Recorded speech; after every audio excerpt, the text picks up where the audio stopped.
रामामी तव दास दास म्हणता, माते कशाचे भय. रामा जाईन ज्या स्थळी सुख घना, होईल तेथे जय.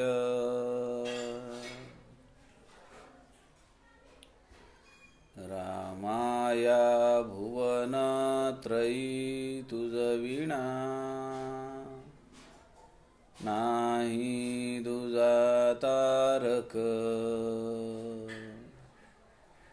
रामा तू सकलार्थ पूर्ण करीशी, तू तात मी बालक.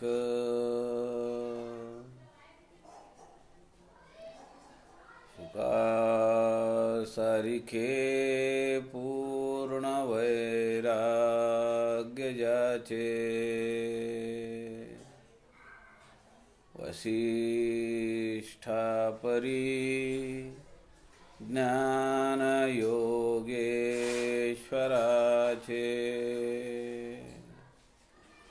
कवी वाल्मिकी सारिखा मान्य ऐसा,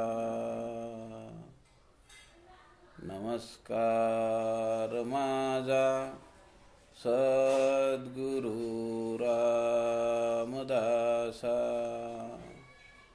जय जय रघुवीर समर्थ, सब संतन की जय.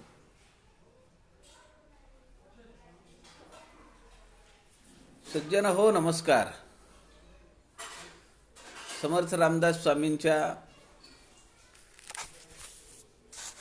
उपदेशपर काव्याचा आपण सध्या अभ्यास करतो आहोत.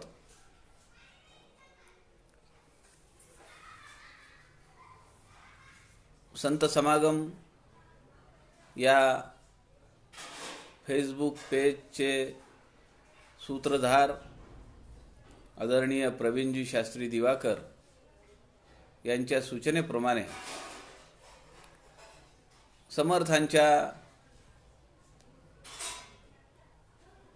वाङ्मयाचा प्रचार प्रसार व्हावा आणि अभ्यासार्थींना एक वेगळा दृष्टिकोन अभ्यासासाठी मिळावा, हे उद्दिष्ट घेऊन आपण 6 महिन्यापेक्षा जास्त काळापासून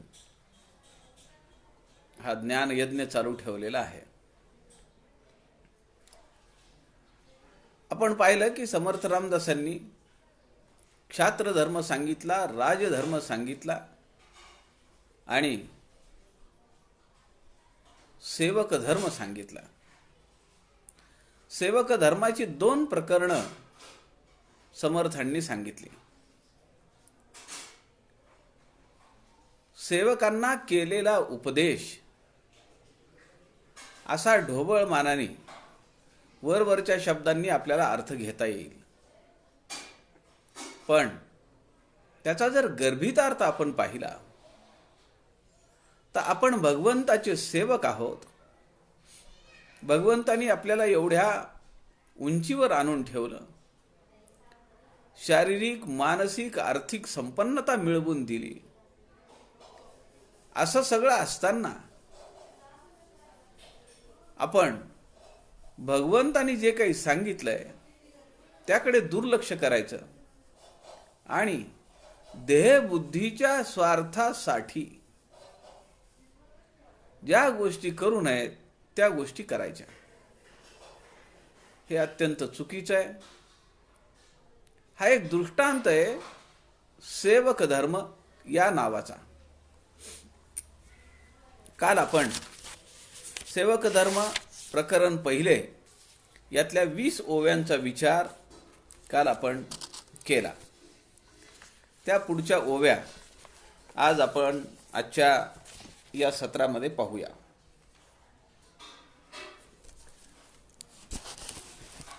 श्रीराम समर्थ.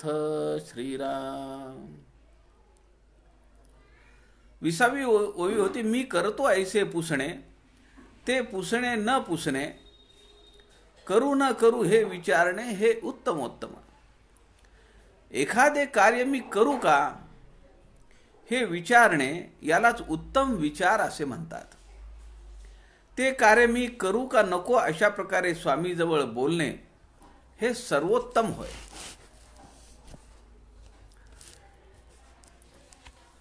स्वामींचं अंगीकृत कार्य आपण करू शकतो हे आपल्या कुवतीप्रमाणे नीट विचार करून समजून घेऊन मगच स्वामींना विचारणं हे सर्वोत्तम सेवकाचं लक्षण आहे असं समर्थ सांगतायत.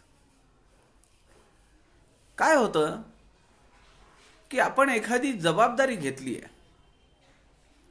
असं बऱ्याच वेळा होतं की द्विधा मनस्थिती निर्माण होते. माझा स्वतःचा अनुभव तुम्हाला सांगतो. दासबोध सखोल अभ्यास या उपक्रमात प्रवेश देण्यासाठी काही वेळा असं वाटतं की हा स्वाध्याय जो आहे तर तो काही बरोबर नाहीये प्रवेश देण्यासाठी. तो काही आपल्या फ्रेममध्ये बसत नाही, आपल्या नियमांमध्ये बसत नाही. पण अभ्यासार्थीची खूप तळमळ असते. अशा काही प्रसंग मी अनुभवलेले आहेत. मग मी काय करतो,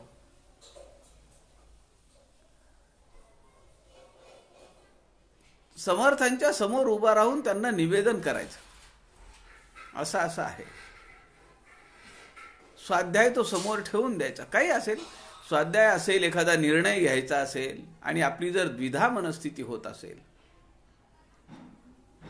तर ते अत्यंतिक शरणागती भाव घेऊन समर्थ रामदासांच्या समोर ते सगळं आपलं गाऱ्हाणं मांडायचं, आपलं निवेदन करायचं आणि जो काही कागद असेल तो समोर ठेवून द्यायचा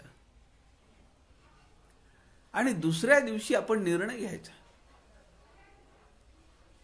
जे समर्थांना योग्य वाटेल ते आपल्याला त्याप्रमाणे बुद्धी देतील. अशा प्रकारे आपण, समर्थ म्हणतायत, मी करीतो ऐसे पुसणे, ते पुसणे न पुसणे, करू न करू हे विचारणे, हे उत्तमोत्तम. स्वामींची आज्ञा घ्यायची आणि त्याप्रमाणे पुढे कार्यवाही करायची. पुढे समर्थ म्हणतात, मी शहाणा ऐसे कळले, तरी स्वतंत्र पाहिजे केले, स्वतंत्र होता मिरवले, न शहाणपण. काय अर्थ आहे? मी शहाणा ऐसे कळले, तरी स्वतंत्र पाहिजे केले, स्वतंत्र होता मिरवले, न शहाणपण. आणि या ठिकाणी समर्थ असं म्हणतात की एखाद्या व्यक्तीला आपण खूप शहाणे आहोत, आता आपल्याला खूप चांगला अभ्यास झाला, ज्ञान मिळालं, असं जेव्हा वाटतं आणि त्या ज्ञानाच्या अहंकाराचा ताठा त्याच्या वागण्या बोलण्यात काम करण्यात दिसतो. ज्या ठिकाणी तो काम करा, एक उदाहरण धरून चला की एखादं दुकान आहे आणि त्या दुकानामध्ये बऱ्याच वर्षापासून एक मुलगा काम करतो आहे. नंतर 2 मुलं नवीन झाली. पहिला मुलगा जो आहे त्याला असं वाटतं की मला सगळं समजतं, मी यांना सिनियर, आता मी म्हणेल तसं यांनी वागावं. ज्या सेवकाला आपण शहाणे आहोत असं वाटतं, अशा सेवकाला समर्थ म्हणतात, त्या धन्याने आपल्या चाकरीत न ठेवता त्याला मुक्त करावे, त्याची सुट्टी करावी, त्याला स्वतंत्र करावं, तरी स्वतंत्र पाहिजे केले. असे झाले म्हणजे तो सेवक आपले शहाणपण पुन्हा मिरवीत नाही. त्याच्या लक्षात येतं. बरीच वर्ष कंपनीत काम करत असणारा माणूस, त्याला असं वाटायला लागतं की आज माझ्यामुळे कंपनी चालतीये. कारण व्यापारांमध्ये, मॅनेजमेंटमध्ये, बाहेरच्या जगताशी त्याचा संपर्क येतो. कारण तो पर्चेसिंग करतो आहे, कंपनीच्या वतीनं बाहेर जातो आहे. मग समोरची माणसं त्याला त्याची अवभगत करतात, त्याला आदर देतात. हळूहळू काय होतं, त्याला असं वाटायला लागतं की मी करतो म्हणून कंपनी चालतीये, माझ्यामुळे कंपनी चालते. मी एवढी वर्ष, 22 वर्ष, 25 वर्ष, 20 वर्ष कंपनीसाठी खर्च केली. मी आहे म्हणून कंपनी आहे. मला यातलं खूप समजतं. समर्थ म्हणतायत, मी शहाणा ऐसे कळले, तरी स्वतंत्र पाहिजे केले. स्वतंत्र होता मिरवले, न शहाणपणा. म्हणून समर्थ म्हणतायत की जो असा शहाण्यासारखा वागायला लागतो, शहाणपणाची शिंग फुटल्यासारखी वागायला लागतो, त्याला धन्यानी चाकरीमध्ये ठेवू नये. त्याला मुक्त करावं, त्याला स्वतंत्र करावं. असं झालं म्हणजे तो सेवक आपलं शहाणपण पुन्हा मिरवीत नाही. त्याला त्याची जागा लक्षात येते. आपल्याला जसं वाटत होतं तसं नाहीये. एखाद्या संस्थेत एखादा कार्यकर्ता काम करत असतो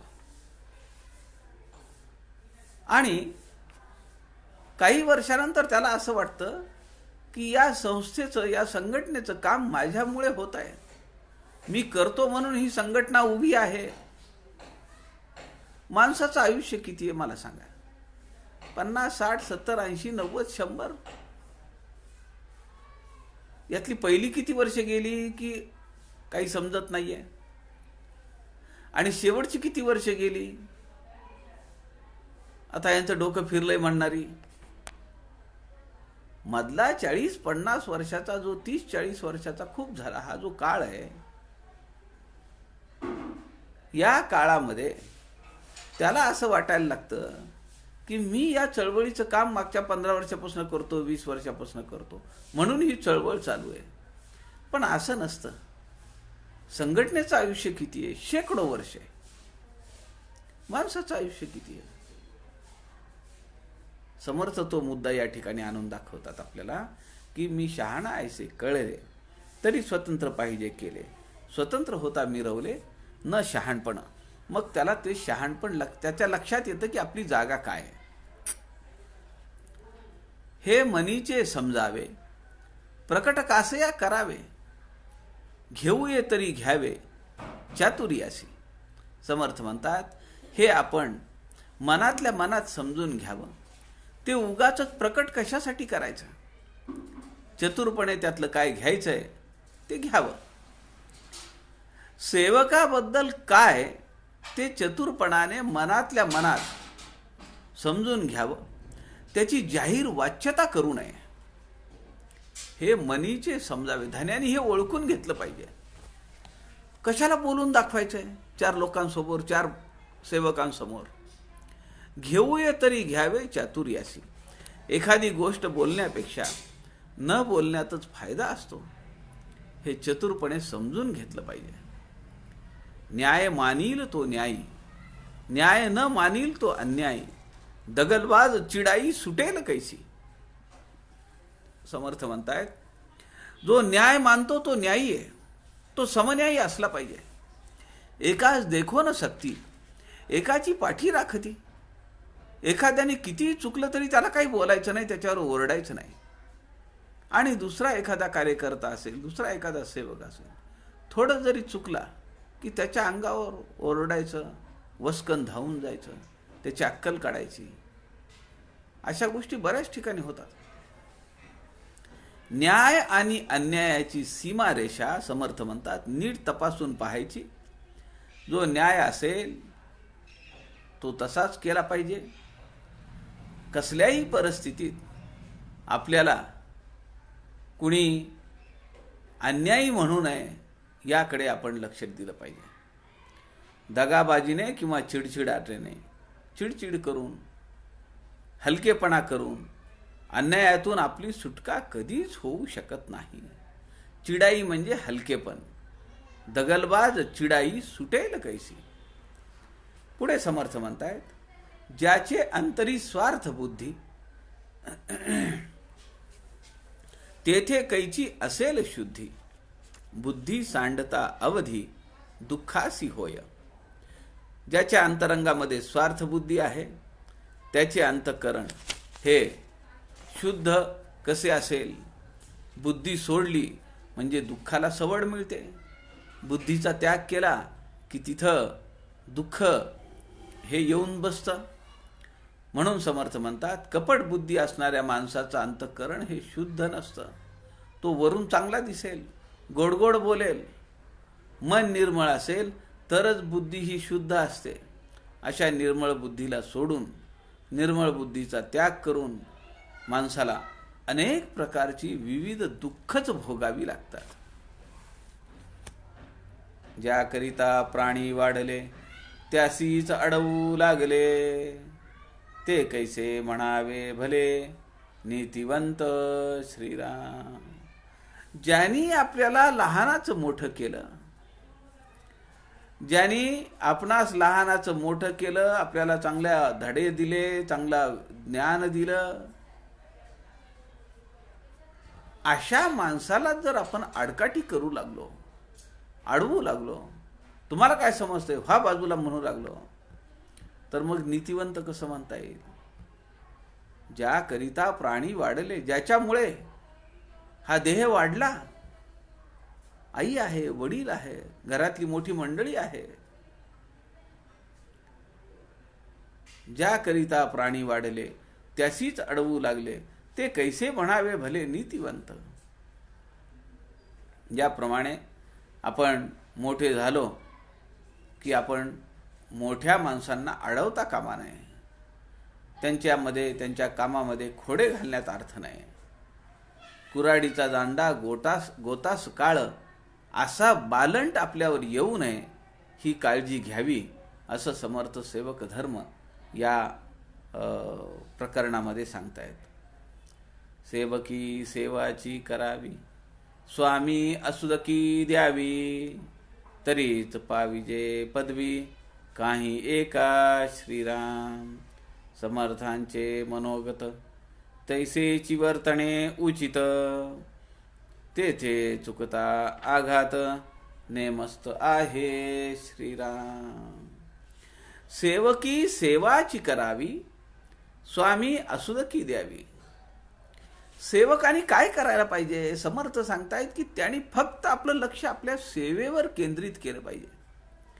साधकाने काय केलं पाहिजे, आपलं सगळं लक्ष आपल्या साधनेवर केंद्रित केलं पाहिजे.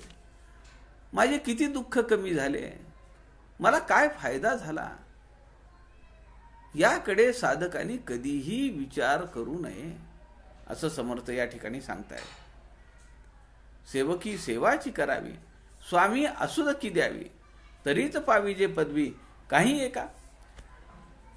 धन्याने योग्य ते काम करणाऱ्या सेवकाला अधूनमधून काहीतरी बक्षीस दिलं पाहिजे.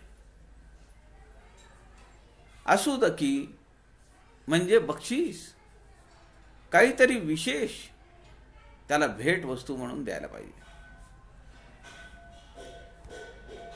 आता सेवक जर टिकवायचा असेल की जो कामसू आहे, इमानदार आहे, नीटनेटका आहे, त्याला जर टिकवून ठेवायचं असेल तर समर्थ मालकांना सांगतात, धन्यांना सांगतात की अरे तो तुमच्याकडे 7-8 तास काम करतो आहे, 10 तास काम करतो आहे, त्याला तुम्ही काही द्याल की नाही, त्याचं ॲप्रिशिएशन म्हणून समर्थ म्हणतात, तरीच पाहुजे सद्वृत्ती काही आहे का. तरच असं करण्यानेच आपली दोन्ही गोष्टींचा मान राखला जातो, कीर्ती वाढते, त्याच्याही कामाचं कौतुक केल्यासारखं त्याला वाटतं. आणि साधना काळामध्ये अधूनमधून ज्या सिद्धी प्राप्त होतात त्या एक प्रकारच्या ह्या आसुदकी सारख्या आहेत. आसुदकी म्हणजे विशेष श्रमाशिवाय मिळालेलं बक्षीस.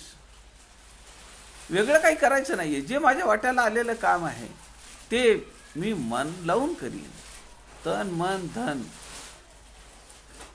या पद्धतीनं करीन. समर्थांचे मनोगत तैसे वर्तने उचित, तेथे चुकता आघात नेमस्त आहे श्रीराम. सेवक तोची अडेना शब्द भुईस पडेना, काम चुकले हे घडेना कदा काळी श्रीराम. उंच अश्व वेळेस अडे तरी पादछेदन घडे, ऐसे कळोनिया वेडे अडोची लागे श्रीराम. समर्थ म्हणताय समर्थांचे मनोगत तैसेची वर्तणे उचित. आपल्या धन्याचं मनोगत काय आहे ते जाणता आलं पाहिजे आणि त्याप्रमाणे वागणं हे उचित आहे. पांडवांसोबत द्रौपदी एकटी वनामध्ये आहे. वनवास सांगितलाय 10 वर्षाचा. कुंतीला भेटण्यासाठी कृष्ण आणि सुभद्रा दोघे जातात आणि कृष्ण तिथून निघताना कुंतीला म्हणतो, तुला काही सांगायचंय का मुलांसाठी, सुनेसाठी? आम्ही तिकडे जाणार आहोत आता. तेव्हा ती म्हणते, माझा एक निरोप दे. कृष्णा, द्रौपदीला ती एकटीच आहे, त्यामुळे माझा निरोप सगळ्यांना बाजूला घेऊन दे. आणि हा निरोप दे म्हणते की ती एकटीच आहे, त्यामुळे तिच्या मनाप्रमाणे पांडवांनी वागावं.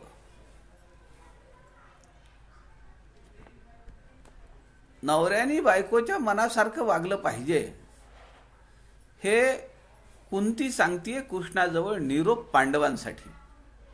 तो ऐकल्यानंतर सुभद्रा कृष्णाकडे सूचक नजरेने पाहतीये आणि त्यानंतर हे दोघे जण पांडवांकडे जातात. आणि तिथे गेल्यानंतर 2-3 दिवसामध्ये असं लक्षात येतं द्रौपदीच्या, सुभद्रेच्या, की द्रौपदीचं कुठेही मत कुणीही अडवत नाही. ती जसं म्हणते तसंच प्रत्येक जण म्हणतोय. तिला मोठं आश्चर्य वाटतं. एके दिवशी सकाळी पाणी भरून येत असताना ती विचारते द्रौपदीला, मी आल्यापासून पाहतीये तुझे जे 5ही पती आहेत तर ते प्रत्येक जण तुझा शब्द खाली पडू देत नाही, त्याला टोकत नाही, ते चुकीचं आहे असंही म्हणत नाही. कसं शक्य आहे? तेव्हा द्रौपदी एक मर्म सांगते. द्रौपदी म्हणते, सुभद्रे, हे सगळं घडण्यासाठी मी एक युक्ती करते. ती म्हणते, काय करतीस तू? ती म्हणते, मी त्यांच्या मनातलं जाणून घेते, त्यांच्या मनात काय आहे, आणि त्याप्रमाणे मी म्हणते की मला असं वाटतंय बरं का. आणि अशा प्रकारे आपल्या नवऱ्याच्या मनात काय चाललंय ही द्रौपदी जाणून घेतीये आणि प्रकटपणे ती म्हणतीये की मला पण असंच वाटतंय. म्हणून समर्थ या ठिकाणी म्हणतात, समर्थाचे मनोगत तैसेची वर्तणे उचित, तेथे चुकता आघात नेमस्त आहे. सेवक तोची अडेना शब्द भुईस पडेना, काम चुकले हे घडेना कदा काळी. मालकाचा शब्द जो कधीही खाली पडू देत नाही, स्वामीने शब्द उच्चारायचा अवकाश, तो ते काम तात्काळ करतो. आपली मानसिकता अशी असली पाहिजे. आपण आपल्या आयुष्यातला काही काळ सद्गुरूंच्या सेवेसाठी, एखाद्या मठामध्ये, एखाद्या आश्रमामध्ये सेवेसाठी म्हणून आपण तिथं जायला पाहिजे. आणि आपले सद्गुरू काय सांगतात त्याप्रमाणे आपण कार्य केलं पाहिजे. सद्गुरू जर देहात नसतील तर कुणीतरी आपल्याला असं सुचवतं की असं नका करू, असं करा. ती अधिकारी व्यक्ती असते. मी काल तुम्हाला बोलताना म्हणालो की मला असं वाटत होतं की दासबोध सखोल अभ्यास उपक्रमाच्या साधना सप्ताहाच्या काळात आपण घळीमध्ये जाऊन बसावं. पण आपला ऑनलाईन साधना सप्ताह चालू झाला आणि मी जेव्हा 8 दिवस अगोदर आदरणीय लीला काकू गाडगीळ, तात्यासाहेब गाडगीळ यांना असं म्हणालो की असा असा माझा विचार आहे, तेव्हा त्यांनी मला जाऊ नको म्हणून सांगितलं. आपलं काम आहे की तो शब्द आपण पडल्याबरोबर उचलता आला पाहिजे. सेवक तोची आडेना, शब्द भुईस पडेना, काम चुकले हे घडेना कदा काळी. मालकाचा शब्द, आपल्या धन्याचा शब्द सेवकांनी खाली नाही पडू द्यायचा. सद्गुरूंचा शब्द, सद्गुरूंची आज्ञा साधकांनी, शिष्यानी खाली पडू नाही द्यायची. जो कधीही काम चुकवित नाही, कामाच्या वेळी अडून राहत नाही, तोच खरा सेवक आहे असं समर्थ सांगतात. घरी काही कार्यक्रम झाला मग त्याचे पैसे मला पाहिजे, एखाद्या स्कीम मध्ये नाव नोंदवलेलं आहे त्याचे पैसे मला असे अगोदर पाहिजेत तरच मी काम करीन, असं म्हणणं हे समर्थ म्हणतात शब्द भुईस पडला, वाया गेला. उंच अश्व वेळेस आडे तरी पादछेदन घडे, ऐसे कळोन या वेडे आडोची लागे. मनोगत राखता श्रेष्ठ ओळे, मनोगत चुकता खवळे, ऐसे जयासी न कळे तो जाणता कैसा. किती सूक्ष्म विचार समर्थ रामदास या ठिकाणी सांगताय. उंच अश्व वेळेस आडे, वरच्या ओवीला हा दृष्टांत एका अर्थाने. सेवक तोची अडेना, शब्द भुईस पडेना, काम चुकले हे घडेना कदा काळी. या ओवीला दृष्टांत पुढच्या ओवीमध्ये उंच अश्व वेळेस आडे तरी पादछेदन घडे, ऐसे कळोन या वेडे आडोची लागे. समर्थ म्हणतायत जो अडवणूक करतो, उंच अश्व वेळेस आडे. काहीतरी गटमटीची वेळ आहे, पगारी द्यायला उशीर झालेला आहे, साधना खूप कठीण चालू आहे, भगवंत आपल्याकडे पाहत नाही, आपल्याला प्रचिती येत नाहीये, खायला काही मिळत नाहीये, अंथरायला पांघरायला काही नाहीये. अशा परिस्थितीमध्ये जीव वैतागलेला आहे. आणि जेव्हा अशा परिस्थितीमध्ये आडून बसणं म्हणजे समर्थ म्हणतात उंच अश्व वेळेस आडे तरी पादछेदन घडे. जर असा अश्व म्हणजे घोडा अडचणीच्या वेळी उभा राहिला, चालत नसेल तर समर्थ म्हणतात पादछेदन घडे, त्याचे पाय काढावे लागतात. ऐसे कळोनी या वेडे आडोची लागे. हे जर माहिती आहे, समजतंय की अडवणूक करणं हे काही चांगलं नाही, आपल्या धन्याची अडवणूक आपण करता कामा नये. पाय कापणे म्हणजे त्याला नोकरीवरून काढून टाकावं लागतं. असं केलं म्हणजे सेवकाचं सगळंच पाण्यात गेलं. असं असूनही जे लोक वेडे असतात तेच मालकाची अडवणूक करतात असं समर्थ या ठिकाणी सांगतात. मनोगत राखता श्रेष्ठ ओळे, मनोगत चुकता खवळे, ऐसे जयासी न कळे तो जाणता कैसा. मोठ्या माणसांचं मनोगत राखलं, त्यांचं अंतःकरण राखलं म्हणजे ते आपलेसे होतात. या ठिकाणी सांगितलंय मनोगत राखता श्रेष्ठ ओळे. जे श्रेष्ठ आहेत, ज्येष्ठ आहेत, अशा लोकांच्या अंतःकरणाची काय अवस्था आहे, त्यांची काय भावना आहे, त्यांचं काय म्हणणं आहे हे आपल्याला समजलं पाहिजे. त्यांच्या मनाप्रमाणे जर आपण वागलो नाही, मग ते खवळून उठतात, चिडतात, रागावतात. हे ज्याला कळत नाही त्याला जाणता कसे म्हणावे, ज्ञानी कसे म्हणावे, असा प्रश्न समर्थ या ठिकाणी विचारतायत. पुढे समर्थ म्हणतात, स्वामी सजे अवश्य भावे, तैसे सेवकेन व्हावे. होऊनी अडवावे, कोण्या विचारे श्रीराम. आपस्वार्थ उदंड करणे आणि स्वामी कार्य बुडविणे, ऐसी नव्हेत की लक्षणे सेवकाची श्रीराम. सेवकापणाचे मुख्य वर्म, काही नसावे कृत्रिम. कृत्रिम केलिया संभ्रम, कैचा पुढे श्रीराम. धन काजी जितुका सावधान, सर्व काळ परिच्छिन्न. त्यासी चोरिता निदान, बरे नव्हे श्रीराम. आप स्वार्थ उदंड करणे आणि स्वामी कार्य बुडवणे, ऐसी नव्हेत की लक्षणे सेवकाची. काही धन्यांनी काम सांगितलंय. आपल्याला माहिती आहे की कल्याण स्वामींच्या आणि समर्थांच्या जीवनातला, चरित्रातला एक प्रसंग आहे. काही औषधं, काही निरोप, काही अंगारा कल्याण स्वामींसोबत दिला आणि तो महाराजांना नेऊन द्यायचा होता. छत्रपती श्री शिवाजी महाराजांकडे कल्याण स्वामी आले. त्यांनी त्यांची मोठी अवभगत केली, आदरातिथ्य केलं.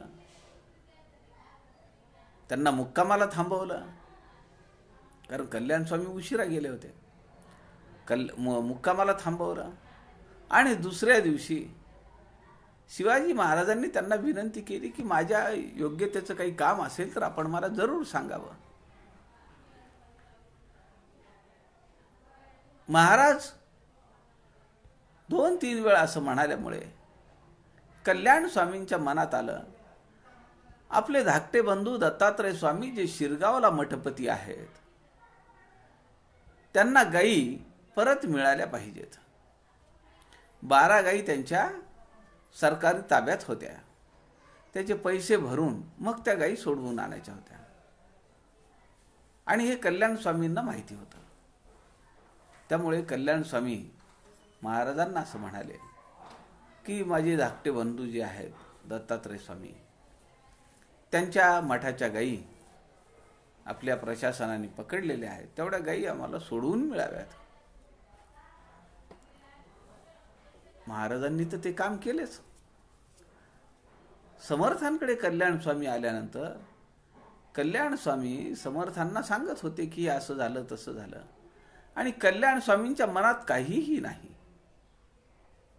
लपवाछपी काही नाही. कल्याण स्वामींनी तेही सांगून दिलं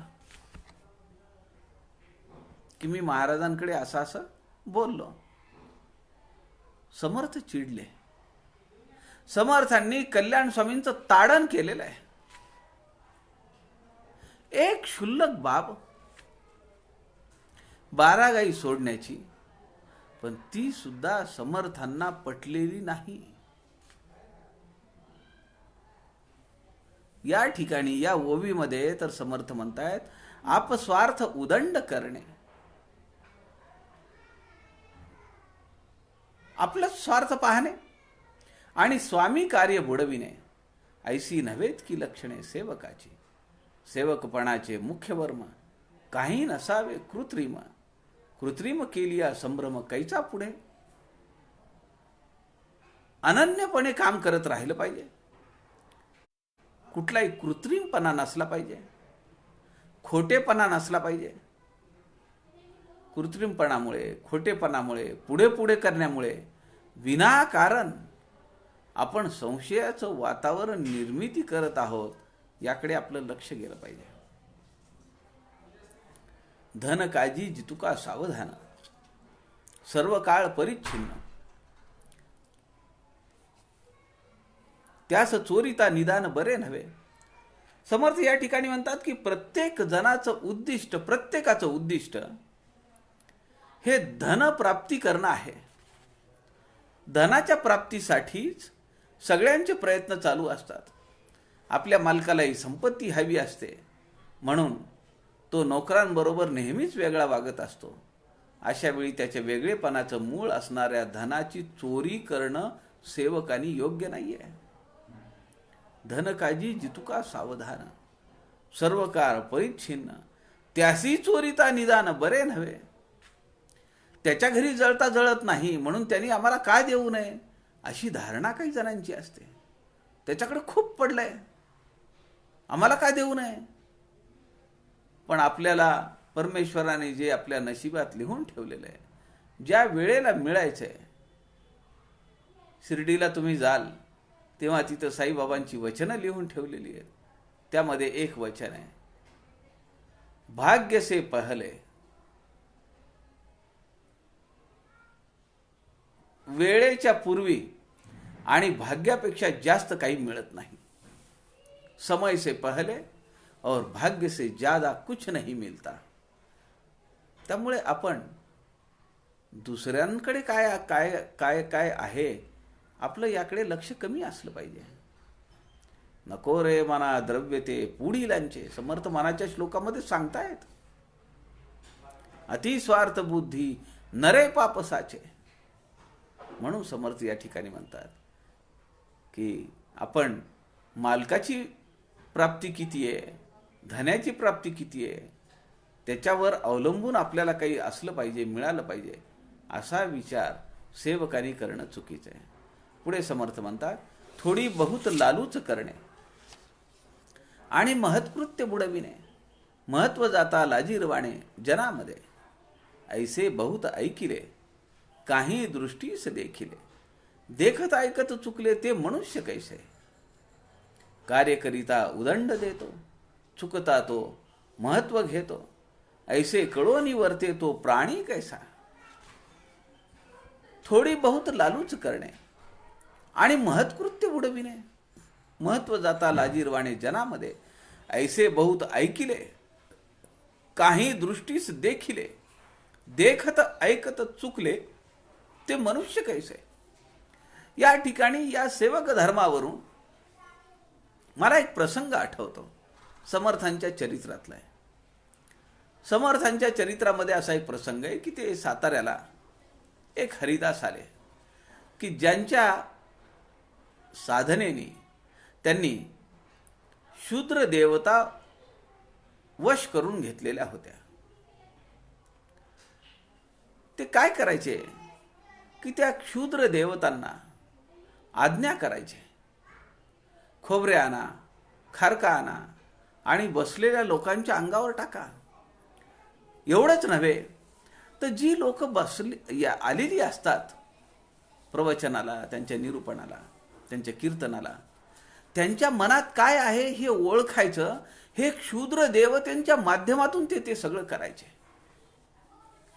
एकदा समर्थांच्या कानावर ही गोष्ट आली. समर्थ म्हणाले, काही शिष्यांना त्यांनी सांगितलं की रोज एकाने जायचं आणि काय काय घडतंय ते मला येऊन सांगायचं. 2-3 दिवस गेले. एक दिवस मुसळराम शिष्यांचा नंबर लागला. मुसळराम शिष्य हे त्यांचं नाव हातातल्या मुसळामुळे पडलेलं आहे.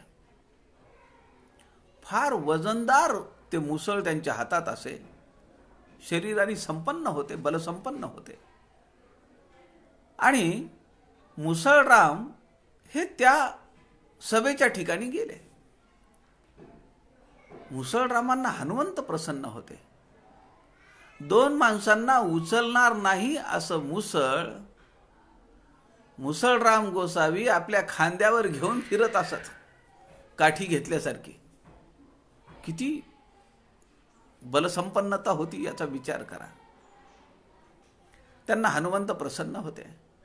त्या सगळ्या क्षुद्र देवता मुसळरामांकडे आल्या आणि त्यांना विनवणी करू लागल्या. अहो म्हणले, या हरिदासांनी आम्हाला आपल्या काबूत ठेवलंय आणि हा आमच्याकडनं नको ती कामं करून घेतो. आम्हाला ह्याचा कंटाळा आलाय म्हणाले. मुसळराम गोसावी म्हणाले, आमच्याही कानावर अशा गोष्टी आलेल्या आहेत, आज बघूया काय करता येईल ते. एक काम करा म्हणाले, तुम्ही या ठिकाणी खारीक खोबरे आणायच्या ऐवजी घाण आणून टाका म्हणले. यावेळेस मी बघतो म्हणले काय करायचं ते. आता हनुमंतांची कृपा ज्यांच्यावर आहे ते मुसळराम उगीच म्हणतील का? त्यांनी हनुमंताचं स्मरण केलं. हनुमंतरायाला सांगितलं की आज सगळं व्यवस्थित झालं पाहिजे. श्री समर्थ प्रतापामध्ये याचा उल्लेख आहे. मुसळ करी मुसळ नामा, मुसळी हनुमानाचा दावी महिमा. आणि त्या दिवशी तिची घाण पडायला लागली. लोक उठले, चिडले आणि त्यांनी त्या हरिदासाला तिंबून काढला. समर्थ या ठिकाणी म्हणतात, थोडी बहुत लालूच करणे. आपल्याला भगवंतानी काम काय दिलंय? हरिदासानी राष्ट्रोद्धाराचं काम करावं, समाजाच्या उद्धाराचं काम करावं का त्यांना अशा खारीक खोबऱ्यामध्ये त्याचा आमिष दाखवायचं, लालूच दाखवायची आणि त्यांच्या मनातलं काढायचं? नको नको त्या गोष्टी करून घ्यायच्या. म्हणून समर्थ या ठिकाणी म्हणतात, ऐसे बहुत ऐकेले काही दृष्टीस देखिले. आपल्या स्वार्थासाठी आपल्याला भगवंतानी दिलेलं जे विहित कर्म आहे ते सोडून द्यायचं आणि स्वार्थासाठी म्हणून नको त्या गोष्टी करायच्या. दास विश्रामधाम मध्ये या ग्रंथामध्ये या प्रसंगाचा उल्लेख आहे. आणि आत्माराम महाराज दास विश्रामधाम करते. आत्माराम महाराज म्हणतात, तव चौफेर पसरली घाणी, सुमन बदला ते कश्मळा आणुनी. सुमन म्हणजे फुलं, त्याच्या बदल्यात काय आणली? कश्मळा म्हणजे घाण. तव चौफेर पसरली घाणी, सुमन बदला ते कश्मळा आणुनी, उत्तम लोका ते सांभाळूनी वर्षाव करू लागले. त्याच्या सगळ्या क्षुद्र देवता होत्या. त्यांनी काय केलं की त्यातल्या त्यात जे चांगले लोक आहेत, पापभिरू लोक आहेत, धार्मिक सज्जन सद्वृत्तीचे लोक आहेत, त्यांच्यावर मात्र ही घाण पडू दिली नाही. समर्थ पुढे म्हणतात, कार्यकरिता उदंड देतो, चुकता तो महत्व घेतो, ऐसे कळोनी वर्तेतो, प्राणी कैसा श्रीराम. कामाच्या वेळी जो भरपूर काही देतो आणि चुकल्यानंतर त्याची जबाबदारी आपण घेतो, असं समजून जो आचरण करतो तो प्राणी महत्वाचा आहे. धन्याच्या बाबतीत लिहिलेलं हे सगळं. ज्यांनी काम केलं, सर्वसाधारण माणसाचा स्वभाव कसा आहे? यशाचं फळ स्वीकारण्यास प्रत्येक जण पुढे. वाईट झालं म्हणलं की ते दुसऱ्याचं नाव करतात. मीठ कमी पडलं, तिखट जास्त झालं, आपण जर घरात असं म्हणालो तर आपल्याला घरात ऐकायला मिळतं, तिने केलंय. मग ती कधी सून असेल, कधी भाऊजाई असेल, कधी आई असेल. पण जी चूक आहे ती आपल्यावर न घेता ती दुसऱ्यावर ढकलणे. समर्थ म्हणतायत, कार्यकरिता उदंड देतो, चुकता तो महत्व घेतो, ऐसे कळोनी वर्तेतो प्राणी कैसा. जर कुणाचं चुकलं असेल तर त्याचा आपण अंगीकार केला पाहिजे, ती चूक दुरुस्त केली पाहिजे. त्याला एक्सपोज करून उपयोग आहे का? पराव्याचे दोष गुण समुद्राईशी साठवण,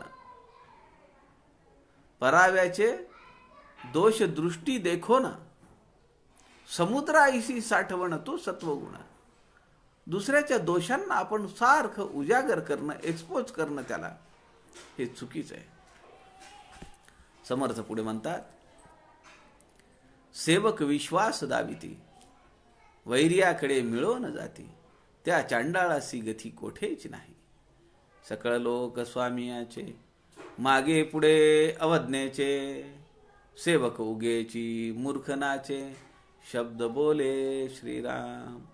धूर्तपणे अंतरसाक्षी, नाना प्रकारे परीक्षी, दूरी गेला परिलक्षी, सर्व काही श्रीराम. म्हणोनी ऐसे न करावे, करणे तेने मस्त करावे, नाना कारणे धरावे, अंतर प्रभूचे श्रीराम. सेवक विश्वास आहेत. समर्थ 1654 मध्ये शिवथर घडीत आले आणि बरेच वर्ष राहिले. त्याच काळामध्ये ग्रंथराज दासबोधाचं काम चालू आहे. तिथून पाठवलेल्या पत्रामध्ये दिवाकर भट आपल्या मुलाला लिहित आहेत, बहिरम भटाला, की चिमणाबाई, अक्का स्वामी आणि आम्ही कल्याण स्वामी, आम्ही सगळे आता शिवथर घडीत आहोत आणि इथलं वर्तमान कुणाला सांगू नका, चर्चा करू नका, इकडे लोक पाठवू नका, अशी स्वामींची आज्ञा आहे. आणि स्वामींनी सर्व ग्रंथ निरूपणाचं काम सुरू केलेलं आहे. या काळामध्ये समर्थ दासबोधाचं मांडणी करत होते, बांधणी करत होते. त्याच वेळी वरच्या बाजूला असलेला चंद्रराव मोरे, की ज्याला चंद्रराव हा किताब शिवाजी महाराजांनी दिलेला आहे, कारण ती सगळी पट्टी त्याच्या खाली आहे, त्याच्या कब्जात आहे. पण हा चंद्रराव मोरे विजापुरांचा नावाचाच मांडलिकत्व घेतलेला सरदार आहे. तो विजापूरकराला सुद्धा हाती लागू देत नाही. तो म्हणतो की मी इथला राजा आहे, तुम्ही कोण राजे? शिवाजी महाराजांना म्हणतो. एकीकडे शिवाजी महाराजांचा किताब घ्यायचा, मांडलिकत्व पत्करायचं आणि हातमिळवणी कुणाशी करायची? विजापूरकराशी करायची. सेवक विश्वास दाविती, वैरियाकडे मिळवून जाती, त्या चांडाळाशी गती कोठेच नाही. अशा या चंद्रराव मोऱ्याला एकदा दोनदा समजावून सांगितला. त्याच्यावर चाल करून राजे गेले, तेव्हा तो तिथून परांगदा झाला, हात जोडत आला, शरणागत भावाने आला की यापुढे मी स्वराज्याच्या विरुद्ध काहीही करणार नाही. थोडे दिवस गेले, पुन्हा तसंच चालू झालं. शेवटी तो राजांना असं म्हणायला लागला, येता जावली जाता गोवली, इथं तुम्ही याल, जर तुम्हाला उद्या यायचं असेल तर आजच या, असं त्यांनी पत्रात लिहिलंय शिवाजी महाराजांना. शिवाजी महाराज म्हणाले तुमच्यावर चालून येऊ आम्ही उद्या, तर तो म्हणाला उद्या कशाला, आजच या. येता जावली जाता गोवली, इथून तुम्ही जिवंत जाणार नाहीत. शिवाजी महाराजांनी सगळी तयारी केली. अर्ध्या तासाच्या अंतरावर चंद्रराव मोऱ्याचा वाडा आहे शिवथर घडीपासून. सगळी बित्तम बातमी समर्थांना आहे आणि ती सगळी जावळीचं खोरं आपल्या हातात यावं, तो सह्याद्रीचा कडा आपल्या हातात यावा म्हणून एक योजना लावली. राजे स्वतः आले आणि त्याची गर्दन उडवली. चंद्रराव मोरेचा पाडाव केला आणि सगळा तो प्रांत राजांच्या स्वराज्यात आलेला आहे. अशा चांडाळाला चांडाळ म्हणले समर्थांनी, त्याला गती कुठे मिळेल? तो नरकातच जाईल. विश्वासघात करणारा, जो आपल्या धन्याचा विश्वासघात करतो, त्याच्या कृतज्ञपणाला कुठलीही गती नसते, असं समर्थ या ठिकाणी सांगतात. समर्थ पुढे म्हणतात, आपल्या संपर्कातील माणसांचे वेगवेगळ्या प्रकारच्या परीक्षा घेऊन त्याचा अंतरंग जाणलं पाहिजे आणि अशी मंडळी लांब असली तरीही हेरांच्या माध्यमातून त्यांच्या हालचालीवर लक्ष ठेवलं पाहिजे. धूर्तपणे अंतरसाक्षी, नाना प्रकारे परीक्षी, दुरी गेला परिलक्षी, सर्व काही लांब आहे. आपण समर्थ कुठे आहेत? चाफळला आहेत. समर्थ कुठे आहेत? सज्जनगडावर आहेत. परंतु या भारत देशामध्ये हजारो मठांची सगळी बित्तम बातमी समर्थांपर्यंत पोहोचतीये. कुठे काय करायचंय, कुठे योजना लावायची आहे, कुठे मठपती उभे करायचे, कुठे रामदासी उभे करायचे, कसं जाळं विणायचं आहे, ही सगळी योजना समर्थ रामदास स्वामी लावतायत. त्याशिवाय का मला तुम्ही सांगा, आग्र्यावरून राजे सही सलामत महाराष्ट्रात परत येतात. किती अडचणी आल्या असतील, काय होतं त्यांच्याकडे, पण महाराज सुखरूप महाराष्ट्रात दाखल झाले. त्याचं कारण आपल्या सगळ्यांना माहिती आहे. इशारतीचे बोलो नये, बोलायाचे लिहो नये, या सगळ्या गोष्टी गुप्त ठेवलेल्या आहेत. म्हणून समर्थ म्हणतात, म्हणून ऐसे न करावे, करणे ते नेमस्त करावे, नाना कारणे धरावे अंतर प्रभूचे. आपल्या प्रभूचं, आपल्या सद्गुरूंचं, आपल्या मालकाचं अंतःकरण आपण सांभाळलं पाहिजे. सेवकांनी मालकाच्या इच्छेप्रमाणे आचरण केलं पाहिजे. साधकांनी आपल्या सद्गुरूंच्या इच्छेप्रमाणे आचरण केलं पाहिजे. आपल्या सद्गुरूंची मर्जी राखली पाहिजे, की जसा एक उत्तम सेवक आपल्या धन्याची, आपल्या मालकाची मर्जी राखतो. या ठिकाणी सेवक धर्म या पहिल्या प्रकरणाच्या 41 ओव्यांचा विचार आज आपण संपवलेला आहे. सेवक धर्म प्रकरण दुसरे आपण उद्याच्या दुपारी 3 ते 4च्या सत्रामध्ये त्याचा विचार करूया. तोपर्यंत आपल्या सगळ्यांच्या हृदयस्थ परमेश्वरास नमस्कार करतो. झालेली सेवा समर्थांच्या चरणी अर्पण करतो. जय जय रघुवीर समर्थ.